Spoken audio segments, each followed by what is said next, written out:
I'm Grant Brooks from Crawford Electric Cooperative in Bourbon, Missouri. Welcome to Along Those Lines.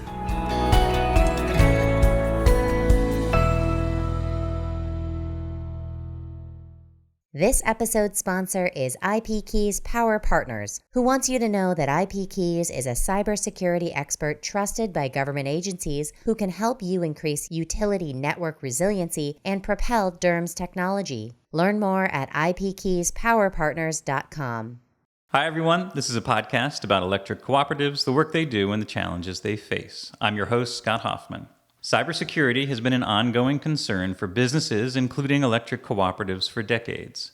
But in recent years, as electric utilities have deployed new connected technologies to monitor and maintain the grid, the need for strong cybersecurity on the operations technology, or OT, side of the house has grown exponentially. To help electric cooperatives with a solution that's customized to their specific needs, NRECA worked with CoOps and other partners to develop Essence, a tool that began in 2014 as an innovative way to quickly identify anomalies on downline systems, and has evolved to become a robust tool for detection, visualization, and reporting of potential cyber attacks. Here to talk about this unique co-op-created cyber defense system is Emma Stewart, NRECA's chief scientist. Emma, welcome to the podcast. Thanks for being on. Hi, how you doing? So let's start with a description of Essence. What is it and how does it work? So the Essence platform is really a technology which monitors and analyzes the behavior of the operational side of the network, the grid network. So in an energy delivery environment, you have IT, which is where all your business systems live, and then you have OT, which is where your operational controls, those kinds of things live.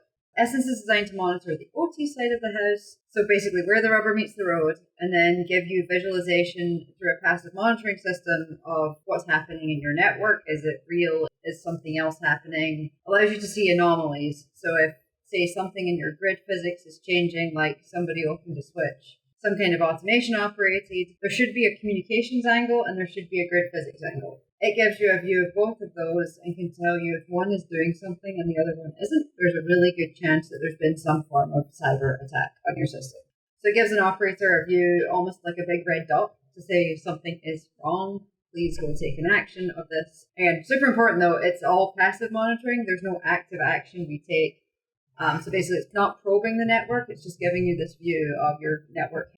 Perfect. Can you just sort of bring us up to speed on how Essence started? How did we get involved? We were involved on the ground floor of this. How did NRECA get involved? What are some of our partners? And how did it come to be Essence 2.0 from its first iteration? So much like many products, it goes through different lives. So 1.0 and 2.0 are just evolutions of where the Essence platform's been going. It started its development long before I joined NRECA about 8 years ago with my predecessor, Craig Miller, and some others in the team. Essentially developed a passive monitoring sensor called C4 through a DOE program, Department of Energy. And then they progressed forward through different programs, federally funded and other internal funding, into this Essence platform, which also includes this grid state monitoring platform that goes with it. So it was accelerated in different ways with federal funds. We started with DOE funding. Most recently, in the last few years before Essence 2.0, we had the DARPA Radix program, which is where grid state was tested in a contested cyber range environment. And then after that, we got onto Essence 2.0, which is where we brought in the federated escalation, which is where the data can be collaboratively shared between locations and allow for this collective defense action. That's one of the things that actually makes it fairly novel. And so it's gone through various evolutions. We have our sort of stable Essence platform, and then we have our technology development platform. So like most products, we've got multiple angles going at the same time. That's great. Can you just sort of walk us through a scenario where a co-op might need Essence, the capabilities of Essence to protect its system? Start from the intrusion and walk through how the network administrator would get notified and what they might do with that information. The way intrusions happen, we actually start well before even someone sees it in their system. The way people get into the system at the moment, you've heard a lot about phishing through all sorts of different angles. I think we've done a really good job of teaching people about phishing recently. But when somebody has clicked on that email, you've given access to your network in some way that you may not realize affects you later on. There's an actor that's possibly sitting there that's pivoted potentially into your operational side, and they generally sit there for a bit. You don't see anything. They're living there quietly. When they decide it's time for them to do something or there's some form of trigger, the operator or the system itself would measure some form of deviation. So one of the attacks that we might consider is spoofing. So your operator sitting there, they expect a switch has taken an action. So the automation in the system has told them to open that switch or change voltage on the device or do something to change the state of the system. That operator sitting there, the actor decides, I'm going to tell you that's happened. It hasn't really. So the operator thinks the action's taken place. Otherwise, it really hasn't. What Essence, an OT recording, does essentially is there should have been a communications action. If that didn't happen or that communication didn't even make it out from when the operator requested it, it's interesting that it'll also give you an action that didn't happen. So nothing changed on the communications network. Something did change somewhere else. And now the operator gets a series of alerts on their dashboard that, hey, we think this is spoofing. B, your switch is actually still in this state. There was no physical reaction of your system. C, here's what you probably should do. So here's your playbook. And then the operator can run through that playbook and take a protective action of some kind. Be that sitting there and giving this series of switching events that somebody needs to perform to isolate that part of the system, waiting to get help. So calling for essentially the federal side to come support, be that the FBI or even reporting it to EISEK. The operator takes that action and takes the appropriate steps to get help and response. Okay, so I mean, it's got a constant idea of what a normal state on your grid is. And if there's anything that kind of falls out of line with that, it sends a notification and lets the system administrator know that there's an action that needs to be taken. Is that a fair summation? Yeah, one of the additional things it does do is it gives you what's called a network ontology. Sometimes people may have seen these before. It looks like a big spider diagram. It's basically what's connected to what and who's talking to who. The example I like to use is the tweeting fridge. If for some accidental reason someone connected their tweeting fridge to your SCADA network, it would pull this up as a warning of, hey, we have an unknown actor. They're sitting there. Do you know who this fridge is and what they're doing? Then you can say, fridge, you should leave, go back to your day job. So it's a fairly simple, kind of elegant solution. What exactly makes this unique from other methods of cybersecurity? Is there a way to kind of quantify how this is different? I mean, so OT monitoring is definitely a burgeoning and kind of new bleeding edge type field. It's been around forever. But in reality, there hasn't really been a need for people to have as much OT monitoring as we're looking at now. And so all of these technologies that are coming up, I mean, I can name probably 18 different technologies and vendors that are working to do these kinds of things. Again, all of them have their different capabilities. All of them have their unique solution. Again, the reason this is suddenly bursting into the sort of limelight is, well, things have been happening on the OT side. That really started in 2017. So everyone's been sort of coming to get ahead of the curve on this one. So Essence and the OT technologies all have a lot in common. The thing that makes Essence a little bit different is it's actually leveraging, it's been developed by the CoOps. They've been supporting it. And also it uses that CoOp network to benefit itself. So the more data you have, the better the solution can be, the quicker you detect something. We use the CoOp network in this way that the data from Essence can escalate to your neighbor. So, for example, I'm sitting in North Carolina right now, multiple CoOps here. One of them can have Essence, another one at the other side of the state. If one is experiencing a cyber attack on their OT network, they can escalate that event data to the other one and say, hey, are you experiencing this signature? That will help for that response. It gives them a heads up even before they're attacked or before an event has happened that they can respond. So federated escalation is one of the interesting pieces of it that since joining this program I've found to be most interesting. So it's like collective together defense, or we're all in this together, as they've said in right. things. And how many co-ops at this point are actually using the system? Complicated question. We have up to about 15 at the moment, but a number of those are a mix of distribution and G&T, generation and transmission entities. From the G&T side, obviously there's a number of smaller distribution co-ops that are served by them, and because of the architecture of the networks, the G&T ends up being the one that has the Essence node. So we're working through how to do this. Again, it's using the co-op network, which is awesome, but again, I think we're around 15. Okay. Can you kind of give us a quick sense of what it takes to deploy this? I know there's software. Is there hardware involved as well? Any other things that are involved with setting it up? So there's a couple pieces of hardware. They get installed in the DMZ, the demilitarized zone. There's a deployment manager that comes with all of it. It's our person, Joe Minicucci, who's awesome. He's a Marine. He comes in and he will run that like a military show to get that thing installed. But essentially, it takes about 40 hours of human time from the co-op side. It takes about 8 weeks of us, or a team of us, doing different things, everything from the data agreement to the actual deployment plan to the security plan for the device itself, because you need a security plan for your security appliance, and all the way down to the training. Your operator needs to know how to use it, all the way down to training, implementation, and then upkeep is about 8 weeks. Okay. And you mentioned the demilitarized zone earlier. That's sort of like the gap between the computer side and the actual downline device side. Okay. And once you've got this deployed on the system, does it take the system a long time to sort of learn what the normal is, or is it fairly instantaneous and then it just kind of learns as it goes? So there's a set of rules built in. Grid physics don't generally have varied rules. There's rules of physics that don't change. So it can be deployed immediately with a set of rules, because we know that if a voltage is showing at 1.15 per unit or 15% over nominal, then we're probably in the wrong system. So there's a set of rules that are deployed initially, but over time it does learn. So we deploy, I think, 21 rules as it's set up. And then as we deploy more locations and get more data, this is the normal baseline of the system. This is not abnormal that this same thing happens every day. So yeah, it learns that over time. When it's deployed, it's functional in that it has the rules to work by, and as things evolve, it gets better.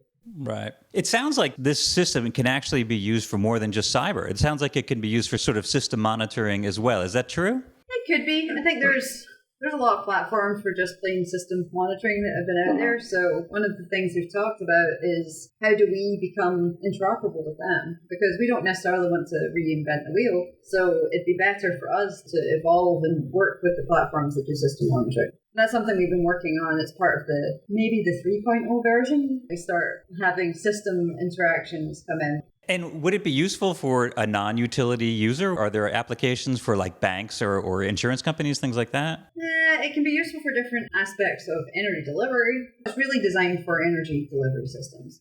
Banks have some pretty cool cyber tools, and some of them are actually pretty useful in when money's involved. Some of those could be used for the grid as well, and we are leveraging expertise from different industries. I think banking, military, all of those things have done really excellent work in cyber, machine learning, and data analytics. And the more that we talk to other industries, the more we can bring in. So we wouldn't ever, not to say never, we wouldn't necessarily deploy with a bank, but we would probably deploy to protect the infrastructure serving the bank. Okay, let's take a pause here for a word from our podcast sponsor. And when we come back, I want to ask you about the Colonial pipeline ransomware attack.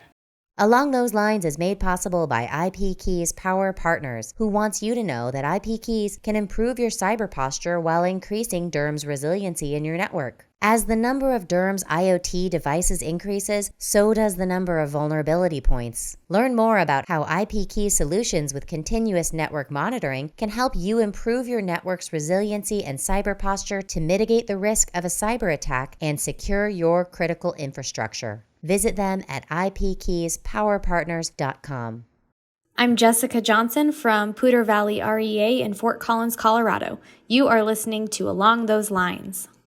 Welcome back. One thing I sort of wanted to get a sense of is we all heard about the ransomware attack on the Colonial pipeline earlier this year. Can you walk us through, would Essence have been effective against that particular attack? Are there things that as the lead on Essence you looked at and saw, okay, if they had been using Essence, things might have turned out differently? So the Colonial event was definitely attacked on the IT side of the house. So it was where I mentioned this earlier, where the business systems are, the billing system was a problem. Where something like Essence is super useful is giving you the data from an OT monitoring device, be it Essence or anything else. That operator of that oil or gas or network can basically sit there and say, there's no sign of an intrusion. Even the people like EISEK or the FBI can look at it as well and say, we think your system is safe, continue to operate. Or we think your system isn't safe, you should probably press the big red button. It's more being able to give that backup and support than it is being able to prevent the IT side, if that makes sense. Okay. And you just mentioned EISEK, and I did sort of want to get into the reporting capabilities and the communications capabilities of this. And you mentioned that earlier as well, how it can talk to other co-ops and let them know that there's a threat. You're also talking to federal authorities and state authorities as well. What is it about Essence that makes that possible and makes it secure and useful in a way that had not been there before? So one of the newer parts of our setup is that we're bringing that event data into what we're calling our threat analysis center. So when it comes back into our analysis center, this is for looking for the novel threats. So the things that we didn't necessarily have the signature for. So when things are coming back, we might want to look back historically from 2 years ago and say, was that signature actually there? We just didn't know what it was. Like anomalous behavior that we couldn't attach to anything. That's where people like EISEK and analysts from there can come in. Part of the 100 days work that I think we'll talk about a bit later was to work out how to partner with those entities and allow them to help us. We need analysts. It's a thing. We need people to help us analyze the system so we can work with the anonymized data being shared. Again, we don't share anyone's PII. We don't share even what the name of your company is. The data comes up to this anonymized platform. Their analysts can go perform their magic. They can help us with those indicators that then get passed back. Hey, by the way, take a look for this and the rest of the data. And I think it's a collaborative public-private setup. You don't have to share data with our platform for that purpose, but there's benefit in doing so. Yeah. And if you could just quickly let our listeners know, what is EISEK and what is its function and how do co-ops kind of work with them?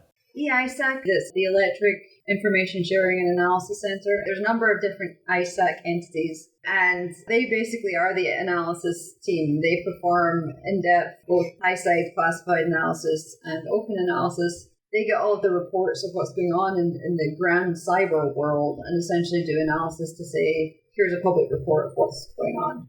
Anyone that works in cyber in the electric sector has probably signed up for EISEK and gets lots of emails from them. And you also mentioned the Biden administration's 100-day challenge. This was something that the National Security Council put out as sort of a voluntary effort to get utilities specifically to assess and improve their cyber posture. What exactly did they ask utilities to do, and how was Essence used to meet that requirement? So the initiative started out essentially saying that to be able to address these novel threats on the OT side of the house, we really, really need to get more data. We need to get data from utilities, from co-ops, from public power to be able to analyze the state of the entire network, not just the individual entities that had an agreement for 1 year. They wanted basically, I think it was 250 entities covering, I think it was over 100 million people. They wanted that kind of level of data. Again, we didn't necessarily say we'll just give you all our data and hope for the best. We had input from the industry side on defining what data do you need? Where is this data going to go and how is it going to be collected? And that's how the industry partners, being NRECA and a number of others, came together to talk actually openly about how to share data with the government from the OT side of the house. So the 100-day initiative was launched on April 16th, which happened to be the day after the Colonial event, which, if you want to launch a cyber initiative, it being launched beside another cyber attack is kind of a challenge. And so it was 100 days of essentially asking co-ops, public power to sign up for deploying one of a number of platforms from this list, Essence being one of them. So we were asked to do this and to also help with setting up data sharing agreements, working on, how does the government actually get access to this data and what are they going to do with it? There was also aspects of how to train and how to improve cyber posture from the non-monitoring side. So the training, the assessments, the technology plans, taking entities that were maybe an earlier stage of cyber maturity or an earlier stage of communications maturity, and getting them moving along as well. Here's your next 5 steps you need to take to improve your cyber posture. The sort of third part of it was looking at the insurance world. So in the insurance side, there has been ransomware insurance, but they were trying to bring together industry working groups as well through this to basically work out how you insure for cyber physical events. That part is still ongoing also. Okay. As far as Essence goes, you mentioned earlier that you're always testing it, you're always trying to improve it. Give us a sense of what Essence 3.0 might look like. Our focus right now is getting the technology out into the co-op hands. We want to get as many people deployed as possible. I think we have a list right now of over 60 entities that are considered priority by the federal side because they're over a certain number of customers. And we're working through that in a very organized fashion to make sure we get technology out there.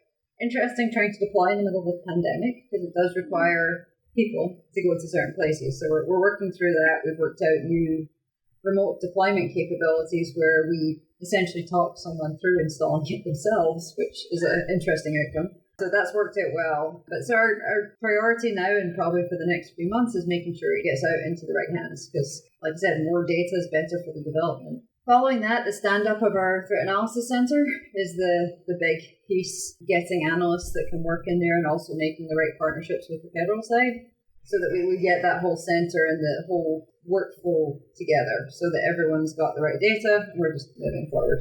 The 3.0 version of it, well, that completely depends on what the data looks like when it's coming back to us. As the external entities and the adversaries start evolving, we need to evolve as fast as them. So we're agile, we're trying to move as fast as other people do to get the right analytics in place. As a technology development group, we do like to look at the data and say, okay, here's our brand new thing that we've thought of. We do want to start engaging with some of the larger cyber analysis groups, the entities you hear about on the reports that give good cyber threat analysis. We want to start engaging with them and bring together some other, probably more research side topics, but things like data standards for information sharing. It'd be great to have one. But we want to bring that together just so that we can collaborate more with other entities. There's 6 other platforms that we know CoOps have installed. We'd love to collaborate with them as well. It's great, and I hope you'll come back and give us an update on how it's going, because it really is a great example of how co-ops sort of come at a problem differently. They use their collaboration. They bring forward these really unique solutions. So thanks so much for coming on and sharing your expertise on this, Emma. Thanks. I appreciate it. And thanks to you, our listeners, and to our sponsor, IP Keys. For more on this and other podcasts, visit us at electric.coop. Until next time, for Along Those Lines, I'm Scott Hoffman. I'm Paige Eaton from Wood County Electric Cooperative in Quitman, Texas. Thanks for listening to Along Those Lines. Subscribe and rate us on your favorite podcast app.